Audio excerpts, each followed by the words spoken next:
வேத பாடசாலை நிகழ்ச்சிக்கு உங்களை அன்புடன் அழைக்கிறோம்.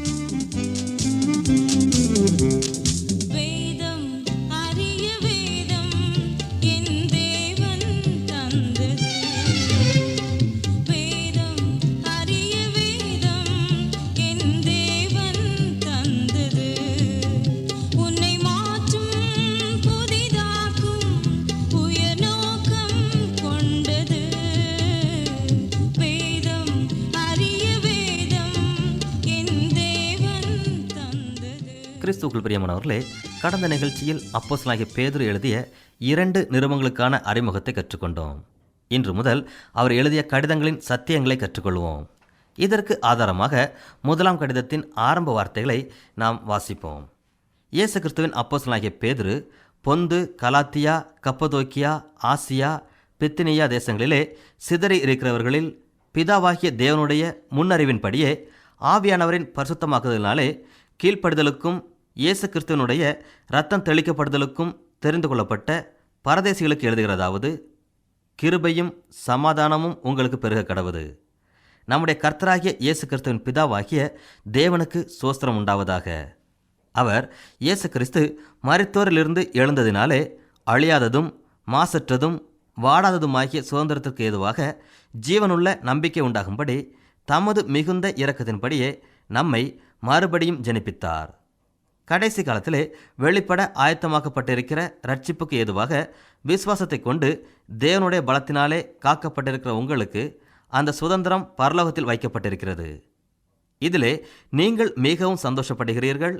என்றாலும் துன்பப்பட வேண்டியது அவசியமானதால் இப்பொழுது கொஞ்ச காலம் பலவிதமான சோதனைகளினாலே துக்கப்படுகிறீர்கள். அழிந்து போகிற பொன் அக்கினினாலே சோதிக்கப்படும்.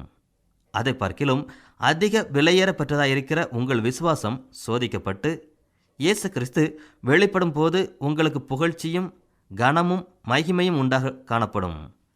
அவரை நீங்கள் காணாமல் இருந்தும் அவரிடத்தில் அன்பு கூறுகிறீர்கள்.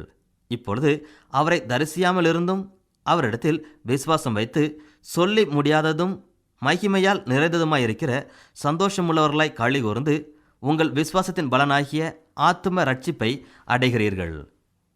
பேதுருவின் இந்த ஆரம்ப வார்த்தைகள் நமக்கு ஒரு உண்மையை வெளிப்படுத்துகிறது. அந்த உண்மை என்னவென்றால், சின்ன ஆசியா எங்கும் சிதறடிக்கப்பட்டிருந்த யூத விசுவாசிகளுக்கு பேதுரு இந்த நிருபங்களை எழுதுகிறார். எபிரேய நூலை எழுதிய ஆசிரியரையும் யாக்கோபையும் போல பேதுருவும் கிறிஸ்துவை பின்பற்றிய எபிரேய மக்களுக்கு தம்முடைய கடிதங்களை எழுதியுள்ளார். எவ்விதம் பவுல் யூதரல்லாத மக்களிடத்தில் ஊழியம் செய்யும்படி அழைக்கப்பட்டாரோ அதேபோல் அப்போஸ்தலனாகிய பேதுரு இயேசுவை மேசியா என்று விசுவாசித்த யூதர்கள் மத்தியில் ஊழியம் செய்யும்படியாக அனுப்பப்பட்டார். யூத மக்களை குறித்த அக்கறை பேதுருவிடம் அதிகம் காணப்பட்டது. ஆகவே பேதுருவின் ஊழியம் பெரும்பாலும் யூத மக்களையே சார்ந்து இருந்தது. பொதுவான நிருபங்களின் ஆரம்ப வார்த்தைகளை நாம் சற்று கவனித்து பார்ப்போமானால் அவைகள் ஆறுதல் படுத்தும் தன்மைகளை பெற்றிருக்கும். ஏனென்றால் விசுவாசத்தின் நிமித்தம் துன்பங்களை அனுபவித்த மக்களுக்காகவே பொதுவான நிருபங்கள் எழுதப்பட்டன. பொதுவான நிருபத்தில் குறிப்பிடப்பட்டுள்ள மக்கள் விசுவாசத்தின் நிமித்தம் பாடுகளை அனுபவித்தார்கள். அப்படிப்பட்ட மக்களுக்கு ஆறுதல் கூறும் வண்ணமாக பொதுவான நிருபங்கள் எழுதப்பட்டது என்பதை நாம் மறந்து போகக்கூடாது. சுவிசேஷத்தின் நிமித்தம் பாடுகளை அனுபவிக்கிற மக்களுக்கு ஆறுதல் கூறுவதே பொதுவான நிருபங்களின் மைய நோக்கமாகும். பேதுரு தம்முடைய கடிதங்களை ரோம் நகரிலிருந்து எழுதுகிறார். அச்சமயத்தில் ரோம் நகரிலே கிறிஸ்துவை பின்பற்றிய அநேக மக்கள் துன்பப்படுத்தப்பட்டார்கள். மேலும் தம்முடைய கடிதங்களை பெறப்போகிற மக்கள் மத்தியிலே உபத்திரவமானது பரவக்கூடும் என்றும் இப்பொழுது உள்ள உபத்திரவத்தை காட்டிலும் மிகவும் அதிகமான துன்பம் ஏற்படும் என்றும் பேதுரு நன்கு அறிந்திருந்தார். அன்பானவர்களே, ஆதி திருச்சபையானது மிகவும் அதிகமாக துன்பத்தை அனுபவித்தது. அக்காலத்தில் கிறிஸ்துவை பின்பற்றுவது அரசாங்க சட்டப்படி குற்றமாக கருதப்பட்டது. ஆகவே தான் யாக்கோபு, எபிரேய நூலை எழுதிய ஆசிரியர்கள், பேதுரு போன்றவர்கள் அதிகமாக ஆறுதலான வார்த்தைகளை தங்களுடைய நிருபங்களிலே கூறியுள்ளார்கள். இன்றைய நாட்களில் செழிப்பான இறையியல் என்ற தத்துவம் எங்கும் பரவி கொண்டிருக்கிறது. இந்த இறையியல் தத்துவத்தை பின்பற்றக்கூடிய மக்களின் கருத்துப்படி கிறிஸ்துவை பின்பற்றுகிற மக்கள் என்றுமே துன்பத்தை அனுபவிப்பது இல்லை. அவர்கள் வாழ்க்கையில் எப்பொழுதுமே செழிப்பும் செல்வமும் மட்டுமே காணப்படும். அதற்காகவே தேவன் நம்மை தம்முடைய ஜனமாக தெரிந்தெடுத்திருக்கிறார் என்று கூறுகிறார்கள். இந்த கருத்துக்களை கொண்ட மக்களுக்கு பொதுவான நிருபங்கள் எவ்விதத்திலும் பொருத்தமுடையதாய் இருக்காது. ஏனென்றால் பொதுவான நிருபங்கள் துன்பங்களை அனுபவித்த மக்களுக்கு ஆறுதல் கூறக்கூடியதாக இருக்கிறது. மேலும் செழிப்பான இறையியலை பின்பற்றுவோருக்கு கிறிஸ்துவின் நிமித்தம் படுகின்ற பாடுகள் அர்த்தமற்றதாக இருக்கும்.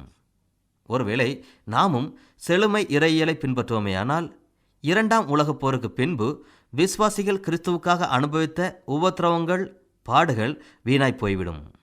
மேலும் இன்றைய நாட்களில் விசுவாசிகளின் உபத்திரவம் அர்த்தமற்றதாய் மாறிவிடும். ஆகவே நாம் செழிப்பான இறையியல் உபதேசத்தை குறித்து மிகவும் ஜாக்கிரதை உள்ளவர்களாக இருக்க வேண்டும். பேதுரு எழுதிய 1ஆம் நிருபத்திற்கு தொடர்ந்து மேல் நோக்கி பாருங்கள் என்ற தலைப்பை கொடுக்கலாம். தம்முடைய கடிதத்தை பெறப்போகும் மக்கள் உபத்திரவத்தை அனுபவித்துக் கொண்டு இருக்கிறார்கள். மேலும் அதிகமான உபத்திரவத்தை அனுபவிப்பார்கள் என்பதை பேதுரு நன்கு அறிந்திருந்தார். ஆகவே தான் பேதுரு அவர்களை உற்சாகப்படுத்துகிறார், ஆறுதல் படுத்துகிறார்.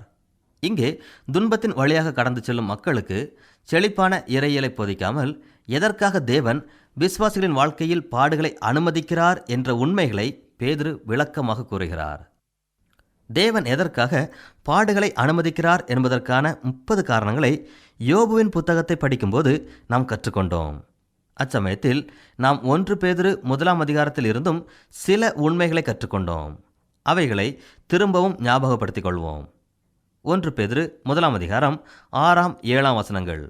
இதிலே நீங்கள் மிகவும் சந்தோஷப்படுகிறீர்கள், என்றாலும் துன்பப்பட வேண்டியது அவசியமானதால் இப்பொழுது கொஞ்ச காலம் பலவிதமான சோதனைகளினாலே துக்கப்படுகிறீர்கள். அழிந்து போகிற பொன் அக்னியினாலே சோதிக்கப்படும்.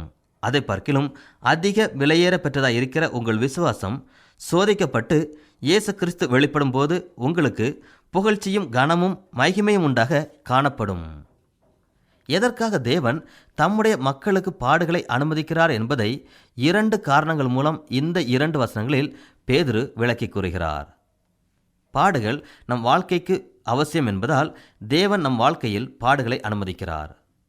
சில நேரங்களில் நம் பாடுகளின் மூலம் சில பாடங்களை கற்றுக்கொள்ள வேண்டும் என்பதற்காகவே தேவன் பாடுகளை நம் வாழ்க்கையில் அனுமதிக்கிறார். யோபுவின் புத்தகத்தில் நாம் பார்த்தது போல துன்பங்களானது நேரடியாக தேவனிடத்தில் இருந்து வருவதில்லை. ஆனால் தேவனுடைய உத்தரவின் பேரில் துன்பமானது நம் வாழ்க்கையில் வரும். யோபுவின் வாழ்க்கையில் துன்பத்தை கொடுப்பதற்காக சாத்தான் தேவனிடத்தில் அனுமதியை பெற்றான். இந்த கருத்தை இயேசு கிறிஸ்து யோவான் 10ஆம் அதிகாரத்தில் நமக்கு விளக்கி கூறுகிறார். நானே ஆடுகளுக்கு வாசல் என்று இயேசு கூறுகிறார். ஆடுகள் இருக்கும் இடத்திற்கு எதுவாகிலும் யாராகிலும் செல்ல வேண்டுமானால் மேய்ப்பனை கடந்தே செல்ல வேண்டும். அந்த நாட்களில் மேய்ப்பர்கள் தங்கள் ஆடுகளுடன் வயல்வெளிகளிலே இரவு நேரத்தில் இருப்பது வழக்கம். ஆடுகளை அடைக்கும் இடத்தை வேலியிட்டு அடைத்து விடுவார்கள். இந்த வேலி மரக்கட்டையாலோ மரக்கிளைகளாலோ செய்யப்பட்டிருக்கும். இந்த வேலியின் உள்ளிருக்கும் ஆடுகளுக்கு மேய்ப்பனே வாசலாக இருப்பார். வேலியிலிருந்து ஏதாவது ஒரு ஆடு வெளியே போக வேண்டுமானால் அது மேய்ப்பனின் மேலே மிதித்துதான் செல்ல வேண்டும். அதுபோல எந்த ஒரு விலங்கும் மனிதனும் ஆடுகள் அடைக்கப்பட்டிருக்கும் வேலையினுள் வர வேண்டுமானால் முதலில் மேய்ப்பனை கடந்தே செல்ல வேண்டும். இந்த ஓமையின் மூலம் இயேசு சொல்ல விரும்பிய காரியம் என்னவென்றால், எந்த ஒரு பிரச்சனையும் நம்மை சந்திக்க வேண்டுமானால் முதலில் மேய்ப்பனை சந்தித்தே தீர வேண்டும். இந்த உண்மையையே பேதுருவும் தம்முடைய நிருபத்தில் நமக்கு முன்வைக்கிறார். நம்முடைய விசுவாச வாழ்க்கையில் பாடுகள் ஏற்படுமானால் நாம் யோசிக்க வேண்டிய ஒரு காரியம் என்னவென்றால், இந்த பாடுகள் நமக்கு அவசியம் என்று தேவன் எண்ணியது நிமித்தமாக தேவனுடைய உத்தரவின் பேரில் நம் வாழ்க்கையில் ஏற்படுகின்றன என்பதை நாம் அறிந்து கொள்ள வேண்டும். மேலும் நம் வாழ்க்கையில் ஏற்படுகின்ற துன்பம், பாடுகள் கொஞ்ச காலத்திற்குரியவைகள் என்பதை நாம் மறந்துவிடக்கூடாது. நமக்கு ஏற்படும் பாடுகள் தற்காலிகமானது. நாம் பாடுகளை சந்திக்கும் போது நமக்கு இருக்கும் விசுவாசத்தை பொன்னுக்கு ஒப்பிட்டு பேதுரு பேசுகிறார். பொன் மிகவும் விலையுயர்ந்த ஒரு பொருள். அந்த பொன்னானது அக்னியினாலே சோதிக்கப்படுகிறது, சுத்தம் செய்யப்படுகிறது. தேவன் நம் வாழ்க்கையை பார்க்கும்போது நம்மில் இருக்க வேண்டிய ஒரு முக்கியமான காரியம் விசுவாசமாகும். அதுவே நம் ஆவிக்குரிய வாழ்க்கையின் வளர்ச்சிக்கு மிகவும் தேவையானது. எவ்விதம் பொன்னானது அக்னியினால் சுத்தமாக்கப்படுகிறதோ அவ்விதமே நமக்கு வருகிற பாடுகள் நம் விசுவாச வாழ்க்கையை உறுதிப்படுத்துகிறது. ஆகவே நம்முடைய விசுவாச வாழ்க்கையில் பாடுகள் வரும்போது நாம் சோர்ந்து போகக்கூடாது என்று பேதுரு தம்முடைய 1 அதிகாரத்தின் மூலம் பாடுகளை அனுபவித்துக் கொண்டிருக்கும் மக்களுக்கு போதிக்கிறார். மேலும் தம்முடைய 1 அதிகாரத்தில் ரட்சிப்பை குறித்து 2 காரியங்களை பேதுரு கூறியுள்ளார். இந்த 2 காரியங்களை இயேசு கிறிஸ்துவும் பவுல் அப்போஸ்தலனும் கூறியுள்ளார்கள். 1 அதிகாரத்தில் பேதுரு மறுபிறப்பை குறித்து கூறுகிறார். மறுபிறப்பு என்ற வார்த்தை வேதாகமத்தில் அடிக்கடி குறிப்பிடப்படவில்லை. மேலும் பேதுரு தெரிந்தெடுத்தலை குறித்து பேசியுள்ளார். அநேகர் தெரிந்தெடுத்தல் கொள்கையை நம்புவதில்லை. ஆனால் தேவன் தமக்கென்று மக்களை தெரிந்தெடுத்தார் என்பது உண்மை. மறுபிறப்பை போன்று தெரிந்தெடுத்தலை குறித்தும் அதிகமான குறிப்புகளை வேதாகமத்தில் நாம் காண முடியாது. ஆனால் பழைய ஏற்பாடு முழுவதும் தெரிந்தெடுத்தலை குறித்து பேசுகிறது. ஆக பேதுரு ரட்சிப்பை குறித்து பேசும்போது மறுபிறப்பை குறித்தும் தெரிந்தெடுத்தல் குறித்தும் இங்கு பேசியுள்ளார். ரட்சிப்பை பற்றி பேதுரு கூறும்போது அவர் சொல்லுகிற காரியம் என்னவென்றால், தீர்க்கதரிசிகளும் ரட்சிப்பை குறித்து முழுவதுமாக புரிந்து கொள்ளவில்லை. ஆனால் அவர்கள் அதை பற்றி எழுதியுள்ளார்கள். ஆனாலும் ரட்சிப்பை குறித்து அநேக கேள்விகள் அவர்களிடம் காணப்பட்டது. ஆவியானவர் அவர்களிடம் பேசியதை குறித்து மிகுந்த ஆச்சரியமடைந்தார்கள். கிறிஸ்துவின் வாழ்க்கையில் நடைபெற்ற காரியங்களை, விசேஷமாக அவருடைய பாடு மரணத்தை, அதன்பின் அவருக்கு கொடுக்கப்படும் மகிமையையும் அவர்கள் எழுதி வைத்தார்கள். இவைகளை எழுதிய அவர்களுக்கு ஆச்சரியம் நாள்தோறும் வளர்ந்தோங்கியது. ஏனென்றால் அவர்கள் தங்களிடம் சொல்லப்பட்ட காரியங்களை தெளிவாக புரிந்து கொள்ள முடியவில்லை. அவர்கள் முன்னுரைத்த காரியங்கள் தங்கள் நாட்களிலே நடைபெறாது என்பதை அவர்கள் திட்டவட்டமாக அறிந்திருந்தார்கள். ஆகவே தங்கள் நிமித்தம் அல்ல, நமது நிமித்தமே இவைகளை தெரிவித்தார்கள் என்று அவர்களுக்கு வெளியாக்கப்பட்டது. பரலோகத்திலிருந்து அனுப்பப்பட்ட பரிசுத்தாவினாலே உங்களுக்கு சுவிசேஷத்தை பிரசங்கித்தவர்களை கொண்டு இவைகள் இப்பொழுது உங்களுக்கு அறிவிக்கப்பட்டு வருகிறது. இவைகளை உற்று பார்க்க தேவதூதரும் ஆசையாயிருக்கிறார்கள் என்று பேதுரு கூறுகிறார். உண்மையிலே இந்த வார்த்தைகள் நமக்கு ஆச்சரியத்தை கொடுக்கக்கூடியதாக இருக்கிறது.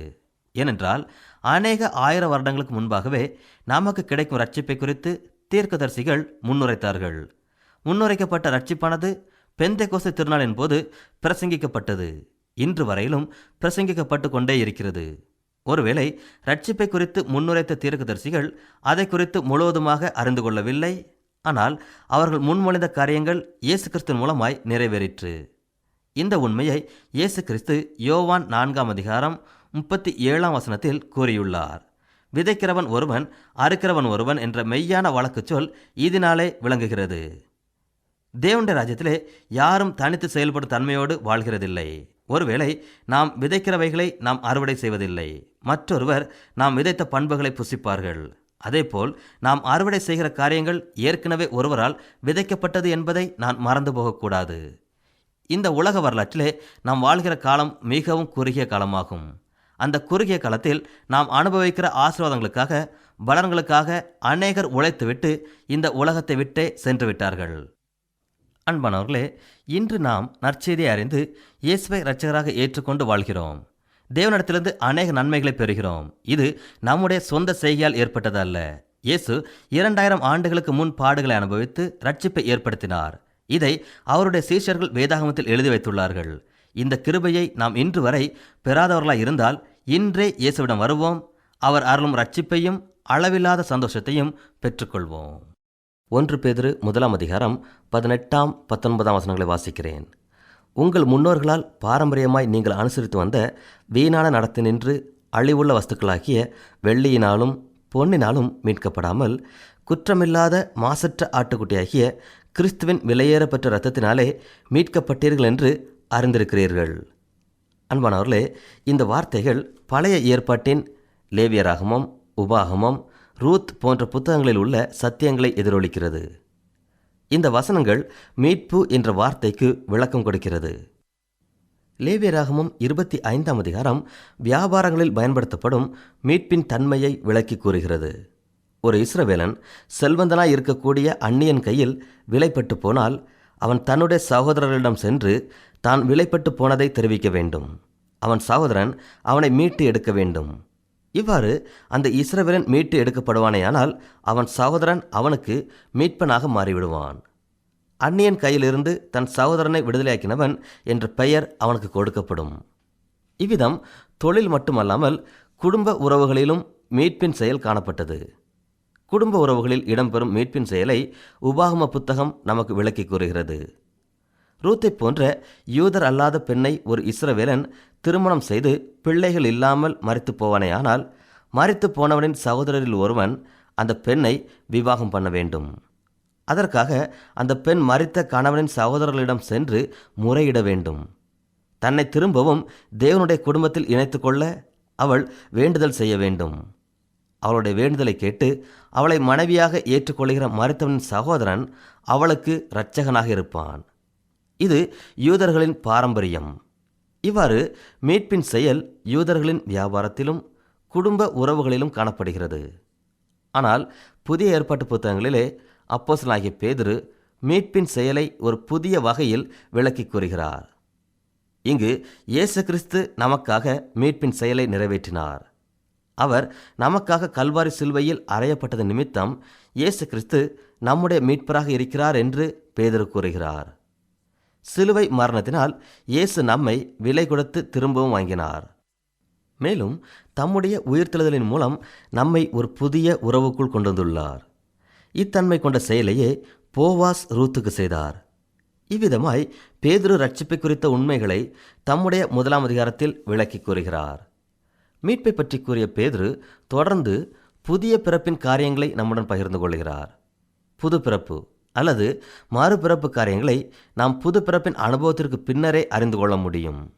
நாம் சரீரபூர்வமாக பிறப்பதற்கு முன்னரே நம்முடைய சரீர பிறப்பை குறித்து நாம் அறிந்து கொள்ள முடியாது. சரீர பிறப்பு எப்படி நடக்கிறது என்பதை அறியாமலே நாம் இந்த உலகத்தில் பிறந்தோம். சரீர பிறப்பு அனுபவத்திலே நாம் எவ்வித செயலிலும் ஈடுபடுகிறதில்லை. சரீர பிறப்பு காரியங்களை ஒருவர் அறியும் போது மட்டுமே இந்த உலகத்தில் பிறக்க முடியும் என்றால் உயிரினங்கள் உலகத்தில் காணப்படாது. இதே போல ஆவிக்குரிய பிறப்பும் ஏற்படுகிறது. ஆவிக்குரிய பிறப்பை நாம் அனுபவிக்காமல் அறிந்து கொள்ள முடியாது. அனுபவத்தை பெற்ற பின்னர் அதை குறித்து நாம் புரிந்து கொள்ள முடியும். இந்த உண்மையை பேதுரு 1 பேதுரு 1 அதிகாரம் 22 முதல் 2 அதிகாரம் 3 வரை கூறுகிறார். இந்த வசனங்களில் புதிய பிறப்பில் நடைபெறும் தொடர் நிகழ்ச்சிகளை பேதுரு கூறுகிறார். அது மட்டுமல்லாது புது பிறப்பினால் பெற்ற அனுபவத்தையும் இங்கே அவர் குறிப்பிடுகிறார். முதலாவது, தேவனுடைய வார்த்தையை நாம் கேட்டோம். இந்த தேவனுடைய வார்த்தை ரட்சிப்பின் நற்செய்தியை கொண்டுள்ளது. இந்த ரட்சிப்பின் நற்செய்தியானது அநேக தீர்க்கதரிசிகளால் முன்னுரைக்கப்பட்ட செய்தியாகும். இந்த செய்தியை கேட்பதற்கு தேவதூதர்களும் வாஞ்சியாயிருந்தார்கள்.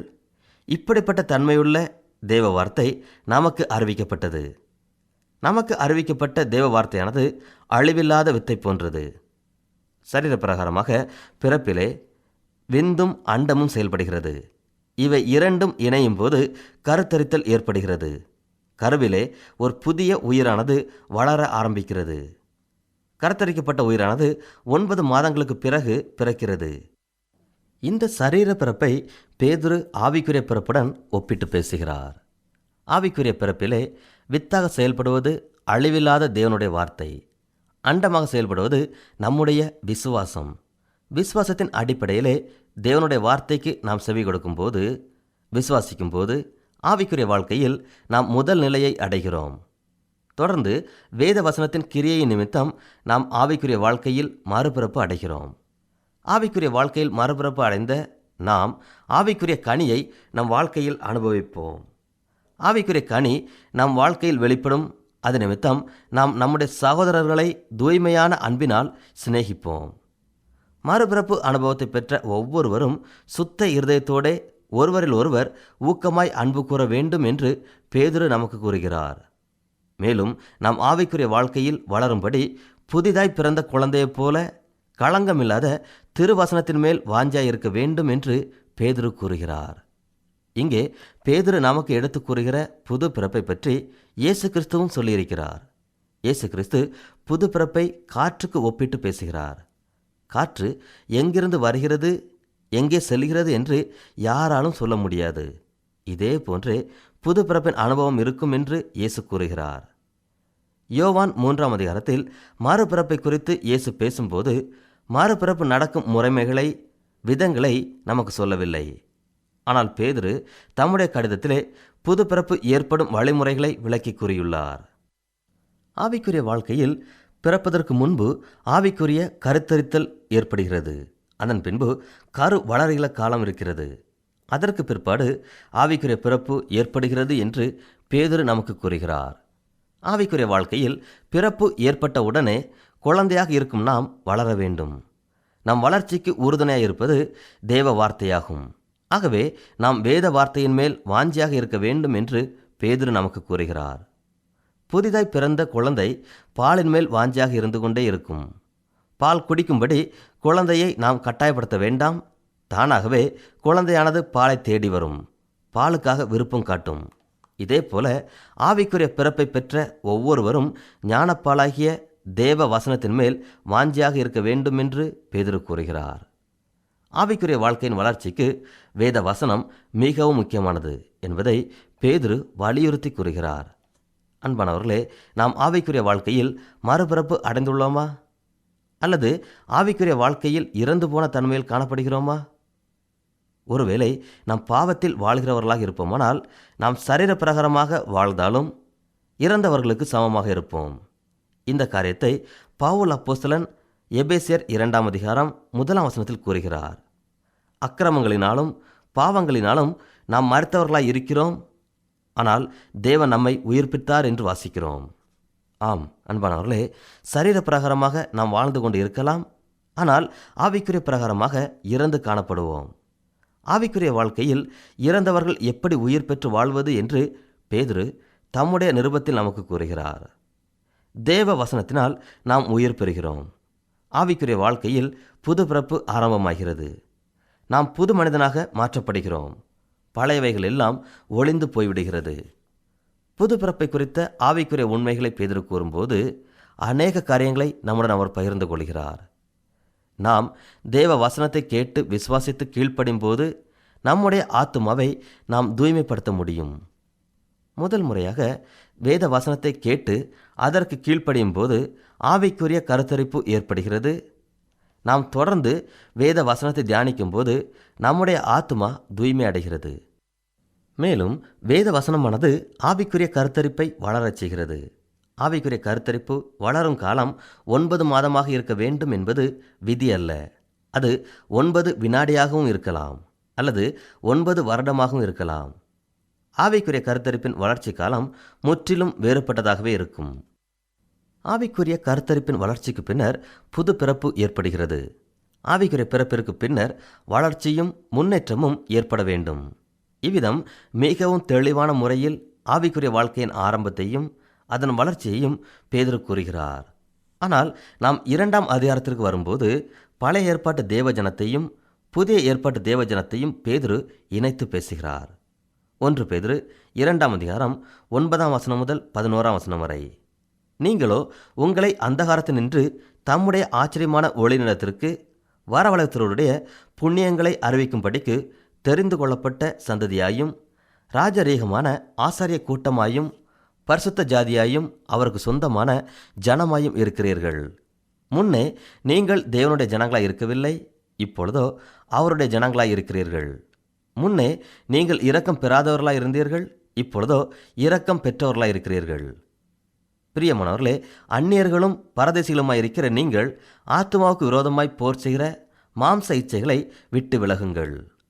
அன்பானவர்களே, புதிய ஏற்பாட்டு திருச்சபைக்கும் பழைய ஏற்பாட்டு தேவ மக்களுக்கும் இடையே உள்ள உறவை நாம் என்றாவது சிந்தித்ததுண்டா? நாம் வாசித்த பகுதி அந்த உறவை குறித்தே பேசுகிறது. பழைய ஏற்பாட்டிலே தேவன் ஒரு ராஜ்யத்தை ஏற்படுத்த விரும்பினார். ஒரு குறிப்பிட்ட பகுதியிலே ராஜாவாக அரசாள விரும்பினார். அது மட்டுமல்லாது அந்த ராஜ்யத்திலே இஸ்ரவேல் மக்கள் பிரஜைகளாக இருக்க வேண்டும் என்று விரும்பினார். ஆனால் இஸ்ரவேல் மக்கள் தேவ திட்டத்தை விரும்பவில்லை. ஆகவே தான் இஸ்ரவேல் மக்கள் சாமுவேலிடம் வந்து தேவன் எங்களுக்கு ராஜாவாக இருக்க வேண்டாம் என்று கூறினார்கள். ஆனால் இஸ்ரவேல் மக்கள் மனித ராஜாக்களை விரும்பினார்கள். அவர்களால் ஏற்படுத்தப்பட்ட ராஜாக்கள் அவர்களை அழிவுக்கு நேராக வழி நடத்தினார்கள். இஸ்ரவேல் மக்களின் சந்ததி அசிரிய பாபிலோனிய மக்களால் சிறைப்பிடிக்கப்பட்டார்கள். அநேக மக்கள் பட்டயத்திற்கு இரையானார்கள். கைதிகளாக அந்நிய தேசத்திற்கு எடுத்துச் செல்லப்பட்டார்கள். இதற்கெல்லாம் காரணமாயிருந்தது இஸ்ரவேல் மக்களின் செய்கையே. அவர்கள் நினைத்தபடி தங்களுக்கு என்று ராஜாக்களை ஏற்படுத்தி கொண்டார்கள். தேவனை ராஜாவாக ஏற்றுக்கொள்ள அவர்கள் விரும்பவில்லை. அவர்கள் ஏற்படுத்திய ராஜ்யங்கள் யாவும் அழிந்தது. சிறையிருப்பு தஞ்சமானது. 400 வருட காலம் இருண்ட காலத்திற்குள்ளாக அவர்கள் பிரவேசித்தார்கள். 400 வருடங்களுக்கு பின்பு யோவான் ஸ்நானன் தேவனுடைய ராஜ்யத்தை பற்றிய நற்செய்தியை கூறினார். அவர் கூறிய நற்செய்தி என்னவென்றால், தேவன் மீண்டும் உங்கள் ராஜாவாக இருக்க விரும்புகிறார் என்பதே. பின்னர் இந்த நற்செய்தியை இயேசு கிறிஸ்து விளக்கி கூறினார். தேவனுடைய ராஜ்யத்தை குறித்து நான் பேசும்போது ஒரு பெரிய தேசத்தை உங்கள் கண்முன் கொண்டு வர விரும்பவில்லை. தேவனுடைய ராஜ்யம் பூமியில் காணப்படும் ராஜ்யங்களைப் போன்றது அல்ல. தேவனுடைய ராஜ்யம் உங்களுக்குள் இருக்கிறது என்று இயேசு கிறிஸ்து கூறினார். அன்பானவர்களே, தேவனுக்கு தன்னை அர்ப்பணிக்கும் ஒவ்வொரு மனிதர்களுக்குள்ளும் தேவனுடைய ராஜ்யம் இருக்கிறது. அவரை ராஜாவாக ஏற்றுக்கொண்டு அவருக்கு கிரீடம் சூட்டி அவருடைய பிரஜையாக வாழவேன் என்று தீர்மானிக்கும் ஒவ்வொருவருடைய உள்ளத்திலும் தேவனுடைய ராஜ்யம் இருக்கிறது. தங்களுடைய உள்ளத்தில் கிறிஸ்துவை ராஜாவாக ஏற்று மத்திய ஆசியாவெங்கும் சிதறடிக்கப்பட்டிருந்த இயேசு கிறிஸ்துவின் சீடர்களான யூதர்களையே பேதுரு பரிசுத்த தேசம் என்று அழைக்கிறார்.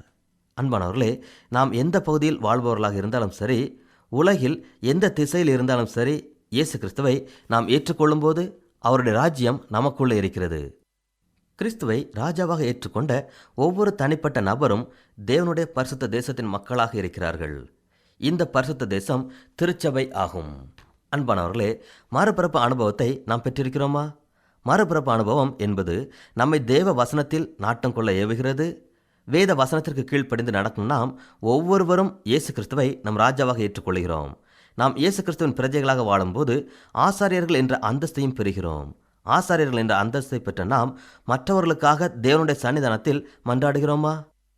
இந்த உலகில் வாழ்கிற ஒவ்வொருவரும் கிறிஸ்துவை தங்கள் இரட்சகராக ஏற்றுக்கொள்ள மன்றாடுவோம்.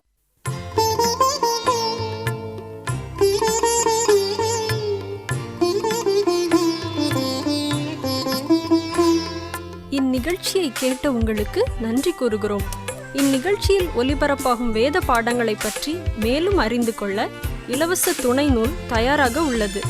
தேவைப்படுவோர் எழுதி பெற்றுக்கொள்ளும்படி அன்புடன் கேட்டுக்கொள்கிறோம். எங்கள் முகவரி: வேத பாடசாலை, தபால் பெட்டி எண் 1037, கீழ்ப்பாக்கம், சென்னை 10, தமிழ்நாடு. மீண்டும் கூறுகிறோம், வேத பாடசாலை, தபால் பெட்டி எண் 1037, கீழ்ப்பாக்கம், சென்னை 10, தமிழ்நாடு.